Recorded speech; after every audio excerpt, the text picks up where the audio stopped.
கர்த்தராகிய இயேசு கிறிஸ்துவின் நாமம் மகிமைப்படுவதாக. இந்த வேளையிலே உங்களோடு சேர்ந்து கர்த்தருடைய வசனத்தை தியானிக்கும்படியாய் கர்த்தர் கொடுத்த கிருபைக்காக அவரை நான் துதிக்கிறேன். கொடுக்கப்பட்டால் ஒழிய நாம் பெற்றுக்கொள்வதில்லை, தேவனுடைய கரத்திலிருந்து பெற்றுக்கொள்ளுகிறோம். கர்த்தர் நம்மை ஆசீர்வதிக்கிறார். கர்த்தர் நிச்சயமாக இன்றைக்கு நமக்கு நன்மைகள் செய்வார் என்ற விசுவாசத்தோடு நான் உங்களோடு கூட இந்த வசனத்தை தியானிக்கிறேன். இந்த எல்லாருக்கும் தெரிஞ்ச வசனம் சங்கீதங்களின் புத்தகம் 50வது சங்கீதம் 15வது வசனம். 50:15. ஆபத்து காலத்தில் என்னை நோக்கி கூப்பிடு, நான் உன்னை விடுவிப்பேன், நீ என்னை மகிமைப்படுத்துவாய். ஆபத்து காலத்தில் என்னை நோக்கி கூப்பிடு, நான் உன்னை விடுவிப்பேன், நீ என்னை மகிமைப்படுத்துவாய். ஆண்டவர் தனக்கும் நமக்கும் இருக்கிற உறவை அவர் ஸ்திரப்படுத்தி அங்கே நமக்கு விளக்கி சொல்லுகிறார். உனக்கு ஆபத்து வருகிறது, உனக்கு துக்கம் வருகிறது, துன்பம் வருகிறது, நீ யாரை நோக்கி கூப்பிடுகிறாய்? எத்தனை மனிதர்களை ஓடி போய் பார்க்கிறாய்? எங்கெல்லாம் ஓடிக்கொண்டிருக்கிறாய்? கொஞ்சம் நில்லு. எங்க போற? யாரை நம்பி ஓடுற? அந்த மனிதருக்கு எவ்வளவு பலன் உண்டு என்று உனக்கு தெரியுமா? எப்படி அப்படியே மாறி பேசுவார்கள் என்று உனக்கு தெரியுமா?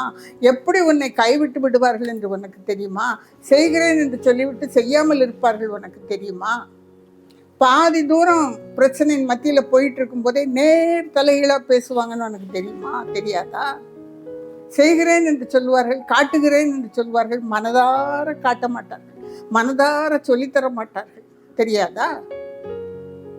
நீ என்னை நோக்கி கூப்பிடு, நான் உன்னை விடுவிப்பேன். உன்னை விடுவிக்க என்னால் தான் முடியும். இந்த ஆபத்திலிருந்து விடுவிக்க என்னால் தான் முடியும். எவ்வளவு பிரச்சனைகள் உன்னை நெருக்கி கொண்டு இருக்கிறது. திருமணமாகவில்லை பிள்ளைக்கு, பிள்ளையை இறக்கி விட மாட்டியா கேட்பாங்க, முகத்துக்கு நேரம் கேட்பாங்க. பிள்ளையை இறக்கி விட மாட்டியா? எங்கே இறக்கி விடுறது? பணம் இருந்தால் மாத்திரம் திருமணம் நடந்து விடாது. கர்த்தருடைய கிருபை இறங்க வேண்டும் பிரியமானவர்களே. கர்த்தருடைய கரம் இறங்கி விடுவிக்க வேண்டும். அந்த அந்த மகளுக்கு எது நேரமோ ஆண்டவர் விடுவிக்க வேண்டும். பிள்ளை இல்லை, திருமணமாகியும் பிள்ளை இல்லை. உங்க வீட்டில் நான் இருக்க முடியாது, எனக்கு வீடு கட்டுங்கன்னு சொன்னா என்னால முடியலை, என் மனைவி இறங்கி போய்விட்டாள், குழந்தைகளை கூட்டிக் கொண்டு போய்விட்டாள், என் கணவன் போய்விட்டார், திரும்பி வரவே இல்லை. பிரச்சனையும் ஆபத்தும் வேதனைகளும்.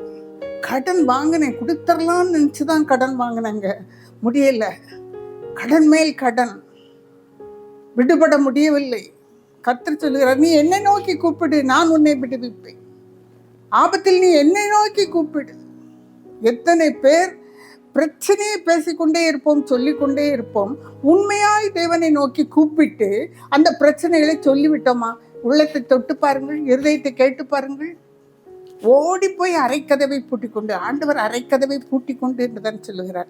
அந்த நாளிலே லூக்கா எழுதின சுவிசேஷம் 7வது அதிகாரத்தை நீங்கள் திருப்பி பாருங்கள். ஒரு பாவியான ஸ்திரீ இன்னொரு வீட்டுக்கு ஓட வேண்டி இருந்தது. ஆண்டவர் அங்கே பரிசேயனுடைய வீட்டிலே பந்தி இருக்கிறார். இயேசு வந்திருக்கிறார் என்று கேள்விப்பட்டு, அவரை பற்றி கேள்விப்பட்டிருந்தபடியினாலே, கேள்விப்பட்டது மாத்திரம் அல்ல, அவரை குறித்த விசுவாசம் அவளுக்குள்ளே வளர்ந்திருந்தபடினாலே ஊர்ல எல்லாரும் அசிங்கமா பேசுறாங்க, அவளை பத்தி பழிச்சு பேசுறாங்க. அவளுடைய வாழ்க்கை பாவமான வாழ்க்கை தான். அதிலிருந்து விடுபட வேண்டும். யார் அவளை விடுவிக்க கூடும்? பவுலடிகளே கேட்கிறார், நிர்பந்தமான மனுஷன் நான், இந்த மரண சரீரத்தின்றி யார் என்னை விடுவிக்க கூடும் என்று கேட்கிறார். அவளுடைய உள்ளத்தில் அந்த கேள்வி எழுந்திருந்தபடினாலே அந்த பரிசேயனுடைய வீட்டுக்கு ஓடுறா.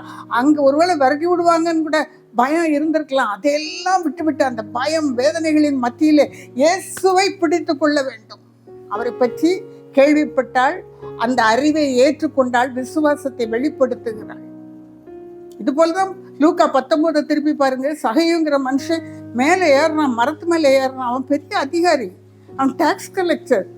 அவன் அங்கே ஏறுறான். ஏன் ஏறுறான்? பக்கத்தில் அங்கே நின்றவங்க எல்லாம் அவன் நிற்க இடத்துலேயே கேலி பேசியிருப்பாங்க. வந்துட்டாயா, இவன் எதுக்கே வந்திருக்கான்? ஏசப்பா இந்த பக்கம் வரப்போறேன்னா அவருக்கு இவனுக்கு என்ன சம்பந்தம்? இங்கே வந்து நின்றுட்டு இருக்கான். இவனுக்கு கடவுள்னா என்னன்னு தெரியுமா? என்னத்தை பார்க்கறதுக்காக வந்திருக்கான்? இல்லை இங்கே 4 பேர்த்த டாக்ஸ் பிரிக்கலான்னு வந்திருக்கானான்னு கேலி பேசியிருப்பாங்க. எல்லாம் காதில் விழுந்திருக்கும். அவர் எப்படிப்பட்டவரோ, மனுஷரெல்லாம் இப்படிப்பட்டவங்க, நானும் தான். அவர் எப்படிப்பட்டவரோ, நிறைய காரியங்கள் செய்கிறாருமே, பலவானா இருப்பாரோ? பெரிய பராக்கிரமசாலியாக இருப்பாரோ, அவர் யார் அவரை பார்க்க வேண்டும் என்று சொல்லி தன்னுடைய பதவி, பணம், பெருமை எல்லாவற்றையும் மறந்துவிட்டு மரத்தின் மேல் ஏறுகிறான். இயேசுவை கண்டுகொள்ள, இயேசுவை பற்றி கேள்விப்பட்டிருந்தபடினாலே, அவரை குறித்த விசுவாசம் அவனுக்குள் எழும்பி இருந்தபடினாலே, அவன் வாழ்க்கையிலே சமாதானம் இல்லை, அந்த சமாதானத்தை பெற்றுக்கொள்ளும்படியாய் மரத்தின் மேலே ஏறினபடினாலே இயேசு கூப்பிடுகிறார், சகைவை இறங்கி வா என்று சொல்லி. அவன் வீட்டிலே சமாதானம் பெருகுகிறது. மார்க் எழுதின சுவிசேஷம் 10வது அதிகாரத்தை திருப்பி பாருங்கள். 46, 47, 48 வசனத்திலே பர்திமேயு என்ற குருடனை சந்திக்கிறோம். எவ்வளவாய் சத்தம் போட்டு கூப்பிடுறோம், ஒரே சத்தம், ஐயரே எனக்கு இறங்கும், ஐயரே எனக்கு இறங்கும், தாவீதின் குமாரனே எனக்கு இறங்கும். யாரை கூப்பிட்டான்? இயேசுவை கூப்பிடுகிறான். அவரை பற்றி கேள்விப்பட்டான், அவர் சுகமாக்குவார் என்று அறிந்திருக்கிறார். இந்த பக்கமா போறார், என்ன சத்தம், கூட்டம் கூட்டமா போறாங்களே, இயேசு போகிறார், அவ்வளவுதான். இயேசு ஐயரே எனக்கு இறங்கும் இறங்கும் என்று கதறுகிறான். என்னை தாண்டி போகாதரும் என்று கதறுகிறான். ஆண்டவர் நின்று திரும்பி பார்த்தவனை அழைக்கிறார், சுகப்படுத்துகிறார். அவரை பற்றி கேள்விப்பட்டான், அவனுக்குள் அந்த விசுவாசம் பெருகுகிறது. இப்பொழுது அது கிரியையாக வெளிப்படுகிறது. நாம் கேள்விப்படுகிறோம், வசனத்தை வாசிக்கிறோம். ஆலயத்திற்கு போனால் வசனம் வாசிக்கப்படுகிறது. கட்டாயம் பைபிள் வாசிக்கணும்னு சொன்னதுனால திறந்து வச்சுட்டு வசனத்தை வாசிக்கிறோம், கேள்விப்படுகிறோம். ஆனால் அது உள்ளே போய் விசுவாசத்தை பெருக பண்ண வேண்டும், விசுவாசம் வெளிப்பட வேண்டும், கிரியையிலே வெளிப்பட வேண்டும். 3 பேரும் ஓடுனாங்க, பிடிச்சுக்கிட்டாங்க. அவருடைய வாழ்க்கையில மாற்றம் வந்தது, ஆசீர்வாதம் வந்தது. ஆபத்து காலத்திலே என்னை நோக்கி கூப்பிடு, நீ இருதயம் உடைந்து போய் வேதனையில இருக்கிறாய், என்னை நோக்கி கூப்பிடு, நான் உன்னை விடுவிப்பேன், நீ என்னை மகிமைப்படுத்துவாய். சகைவுக்கு ஒரே சந்தோஷம், குதிக்கிறான், நாளத்தினே கொடுத்துறான்ட்டு சொல்லி. அவ்வளவு அருமை, அவ்வளவு அவருடைய பிரசன்னம் அவ்வளவு அருமை. இந்த பிரசன்னத்தை இன்னைக்கு பெற்றுக்கொள்ள அரை கதவை பூட்டி கொண்டு சத்தம் போட்டு ஊற கூட்ட வேண்டாம், இருதயம் உடையட்டும். அவ எப்படி பரிமள தைலத்தை கொண்டு வந்து உடைத்து பாதத்தில் ஊற்றினால, கண்ணீரால் கழுவி தொடச்சாலும், அந்த மாதிரி இருதயம் என்ற அந்த பரணியை உடைத்து தேவனிடத்தில் ஊற்ற கற்றுக்கொள்வோம். பிரியமானவர்கள், விடுதலை உண்டு, கட்டாயம் அவர் விடுவிப்பார். எப்படி அவன் கூப்பிட்டானோ, தாவீதின் குமாரனே எனக்கு இறங்கும்பா, தாவீதின் குமாரனே எனக்கு இறங்கும் என்று சொல்லி இரவெல்லாம் நீங்கள் புரண்டீர்களானால் கர்த்தர் கட்டாயமாய் விடுவிப்பார். அவருடைய சத்தத்தை நீங்கள் புரிந்து கொள்வீர்கள். யாரோ கொண்டு வர வேண்டாம், அவருடைய சத்தம் உங்க ஆவிக்குள்ள கேட்கும், உங்க இருதயத்துக்குள்ள கேட்கும். அவர் உங்களோடு பேசுவார், அவர் காத்து கொண்டு இருக்கிறார். உன் இருதயத்தை மாத்திரம் எனக்கு தா, நான் உன்னை ஆசீர்வதிக்க காத்து கொண்டு இருக்கிறேன் என்று சொல்லுகிற தேவன் நம்முடைய தேவன், ஜீவனுள்ள தேவன். செய்வார், எல்லாருக்கும் செய்வார். இவங்களுக்கெல்லாம் செய்த தேவன் நமக்கும் செய்வார். பிரியமானவர்களே, இப்பொழுது எரேமியா தீர்க்கதரிசியின் புத்தகம் நீங்கள் 39வது அதிகாரத்தை திருப்பிக் கொள்வீர்கள் என்றால், அங்கு 18வது வசனத்திலே ஒரு மனிதனோடு ஆண்டவர் பேசுகிறார், கர்த்தர் பேசுகிறார்.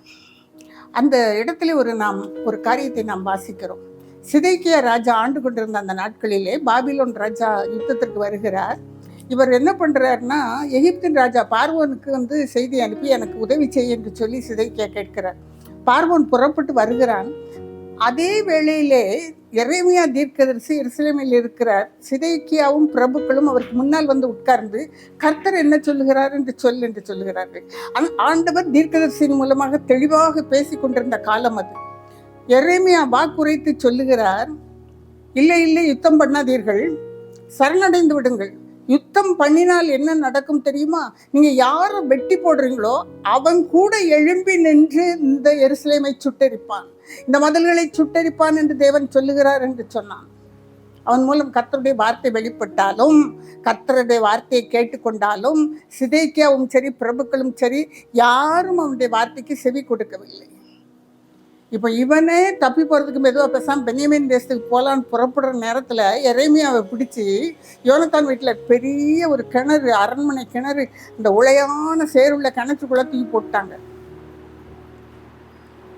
சிதேக்கியா ராஜாவிடம் அரண்மனை வேலைக்காரன் ஒருவன் எபெத்மெலேக்கு என்ற ஒரு எத்தியோப்பியன் அங்கே இருந்தவன், அந்த நிலவரை பொக்கிஷ சாலைக்கெல்லாம் பிரதான காவலாளர். அவன் தெரியும் சிதேக்கியா எரேமியாவை ஏற்றுக்கொள்ளவில்லை, அந்த வார்த்தைகளை கர்த்தருடைய வார்த்தைகளை ஏற்றுக்கொள்ளவில்லை.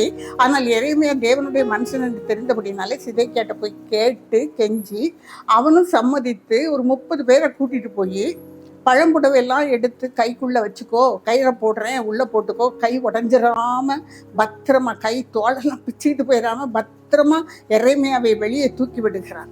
அப்பொழுது எரேமியாவுக்கு கர்த்தருடைய வார்த்தை உண்டாகி அவர் சொல்லுகிறார், உன்னை நிச்சயமாய் விடுவிப்பேன். யாரை? எபத்மெலேக்கை பார்த்து, உன்னை நிச்சயமாய் விடுவிப்பேன். நீ பட்டயத்துக்கு இரையாவதில்லை. நீ என்னை நம்பினபடியினால் உன்னுடைய பிராணன் உனக்கு கிடைத்த கொள்ளை பொருளை போல இருக்கும் என்று கர்த்தர் சொல்கிறார் என்றார். ஒரு சாதாரண வேலைக்காரன் கர்த்தருடைய வார்த்தையை நம்பி கர்த்தருடைய பிள்ளைக்கு துணையாக நின்றபடியினாலே கர்த்தருடைய வார்த்தை வெளிப்படுகிறது. இந்த யுத்தத்திலே நீ விடுவிக்கப்படுவாய், நான் உன்னை விடுவிப்பேன், உன்னுடைய பிராணன் உனக்கு கிடைத்த கொள்ளை பொருளாக இருக்கும். அப்படியே 2 பேரும் விடுவிக்கப்பட்டாங்க. பாபிலோனுக்கு சிறையாக போனாங்க, அது உண்மைதான். ஆனாலும் அவருடைய பிராணன் அவர்களுக்கு கிடைத்தது. பிரியமான தேவனுடைய பிள்ளையே, தீர்க்க தரிசனங்களை அற்பமாக எண்ணாதிருங்கள். சோதித்து பார்த்து நலமானதை பிடித்து கொள்ளுங்கள். கர்த்தருடைய பிள்ளைகளை அற்பமாய் நடத்தாதிருங்கள். எரேமியாவை காத்து கொண்டதனால் எபத்மெலேக்கு ஆசீர்வதிக்கப்பட்டான். சிதேக்கியாவுக்கு கண்களை குத்தி குருடாக்கி விலங்கு போட்டு கொண்டு போனான் பாபிலோன் ராஜா. அதனால் கர்த்தருடைய வார்த்தையையும் கர்த்தருடைய பிள்ளைகளையும் மதிக்க வேண்டும், அவர்களுக்கு அனுப்படுத்த வேண்டும், அவர்களுக்கு ஆதரவாய் ஒன்றும் செய்ய வேண்டாம், ஜெபம் பண்ணுங்களேன். ஊழியர் செய்கிறவங்களுக்காக ஜெபம் பண்ணுங்க, கர்த்தர் உங்களை விடுவிப்பார். எப்பொழுதும் மற்றவர்களுக்காக ஜெபிக்கிறோமோ நம்மை விடுவிப்பார். தேவனுடைய பிள்ளைகளுக்கு ஆறுதல் சொல்லுங்கள். தேவனுடைய பிள்ளைகளுக்கு உங்களை விட 4 மடங்கு பிரச்சனைகள் இருக்கும். வேதனைகளின் மத்தியில் தான் ஆண்டவர் அவர்களை நெருக்கி எரேமியா கொண்டு கிணத்துக்குள்ளே தானே போட்டாங்க, உளையான சேற்றுக்குள்ளே தானே போட்டாங்க. அப்படித்தான் பிரச்சனைகள் இருக்கும். அவர்களுக்காக ஜெபியுங்கள், ஆறுதல் சொல்லுங்கள். விடுதலை பண்ணுவார். யாரை உங்களுக்காக விடுதலை பண்ண வேண்டும் என்று கேட்ட பொழுது பரபாசை என்று சொல்லி அந்த கொலைகாரனை விடுவித்து கொண்டார்கள். இயேசுவையோ சிலுவையில் அறைய ஒப்பு கொடுத்தார்கள். அதனால் விடுதலை கிடைப்பது எவ்வளவு கடினம் என்று இயேசுவுக்கு தெரியும். தேவன் அவரை விடுதலை செய்தார். மரணத்துக்கு ஒப்பு கொடுத்தாலும், சிலுவை மரணத்துக்கு ஒப்பு கொடுத்தாலும், 3 நாள் பாதாளத்துக்குள் இருக்கும்படி ஒப்பு கொடுத்தாலும் தேவன் அவரை உயிரோடு எழுப்பினார். அவர் நம் மத்தியிலே கிரியை செய்து கொண்டிருக்கிறார். அவர் உன்னையும் என்னையும் கட்டாயமாக விடுவிப்பார். கர்த்தருடைய சமூகத்தில் ஒரு வினாடி கண்களை மூடி ஹல்லேலூயா. விடுவிக்கிற தேவனே, எங்களை விடுவிக்கிறவரே, ஆபத்து காலத்தில் என்னை நோக்கி கூப்பிடு, நான் உன்னை விடுவிப்பேன் என்று சொன்னீரே. ஆபத்து கிட்டி இருக்கிறது, பாசந்தேசத்து எருமையில் சூழ்ந்திருக்கிறது என்று சொல்லி எங்களை தாழ்த்தி ஒப்பு கொடுக்கிறோம். எவனை விழுங்கலாமோ என்று கர்ச்சிக்கிற சிங்கம் போல பிசாசானவன் சுற்றி திரிகிற இந்த நாட்களிலே பிள்ளைகள் விடுவிக்கப்படுவார்களாக. தகப்பனை கைபேசி என்ற அந்த பிசாசிடமிருந்து பிள்ளைகள் விடுவிக்கப்படுவார்களாக. படிக்க வேண்டிய பிள்ளைகள் ஒழுங்காய் படிக்க கர்த்தர் உதவி செய்வீராக, பலன் கொடுப்பீராக. படிக்க வேண்டிய படிப்பை பெற்றுக்கொள்ள உதவி செய்யுங்கப்பா. வேலையை பெற்றுக்கொள்ள கிருபை தாங்க ஆண்டவரே. திருமணங்கள் நடக்கட்டும், குழந்தைகளை கொடுங்க, விட்டுவீங்க ஆண்டவரே. குழந்தை இல்லாதால் வீட்டுக்கு திருப்ப அனுப்பிடுவேன்னு சொல்றாங்க. கர்த்தாவே, நீங்க நினைத்தருள வேண்டும் என்று ஜெபிக்கிறோம். உனக்கு குழந்தை இல்லாதனாலும் உங்க வீட்டுக்கு திருப்ப அனுப்ப போறோம்னு சொல்றாங்க. தகப்பனே, அதை இயேசுவின் நாமத்தினால் நிறுத்தி ஜெபிக்கிறேன். கர்த்தர் கிரியை செய்வீராக, கர்த்தர் மனம் இறங்குவீராக ஆண்டவரே. உம்முடைய மகிமை இறங்கட்டும் அப்பா. ஆபத்து காலம் உம்மை நோக்கி கூப்பிடுகிறோம். கர்த்தர் விடுவிப்பீர். நன்றியோடு துதிக்கிறோம். இயேசுவின் நாமத்தில் ஜெபிக்கிறேன் நல்ல பிதாவே. ஆமென்.